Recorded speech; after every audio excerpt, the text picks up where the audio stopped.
One day, Edward was talking to Trevor when Douglas steamed by. He was pulling a train of heavy coal cars. "Come on, Edward.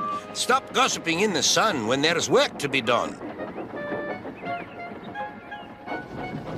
Later, Edward spoke to Douglas. "Trevor and I are old friends, and you and he have a lot in common, too."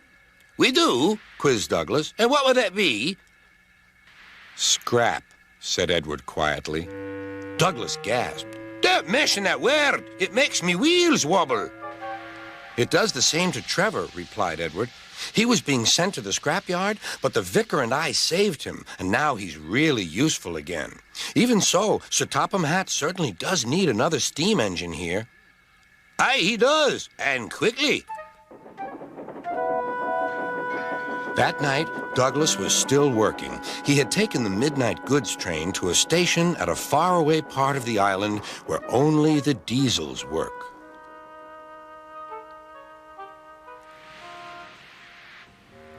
He was just shunting, ready for his return journey, when... "That sounds like a steam engine," he thought. The hiss came again. "Who's there?" asked Douglas. A whisper came. "Are you Sir Topham Hatt's engine?" "Aye, and proud of it." "Well, I'm Oliver, and I'm with my brake van towed. We've run out of coal and have no more steam." "But what are you doing?" "Escaping." "From what?"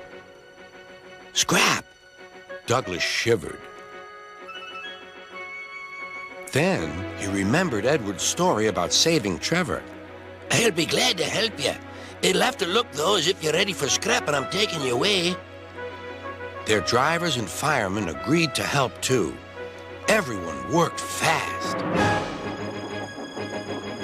"No time to turn round. I'll run tender first. Come on."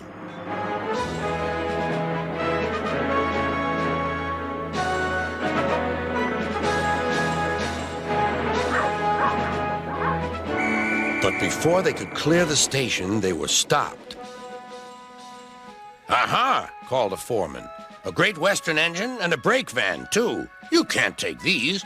"Aye, but they're all for us," said Douglas's driver. "See for yourself." The foreman looked all over Oliver. "Seems in order. Right away, guard."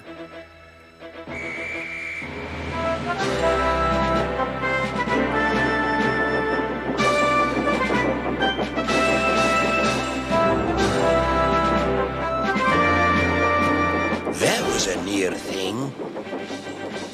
"We've had worse," replied Oliver, and they forged ahead.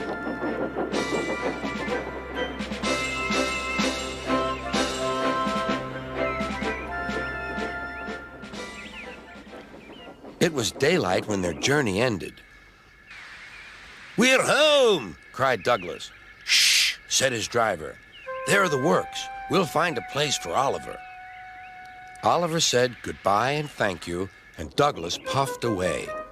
The next day, Douglas told the other engines all about Oliver.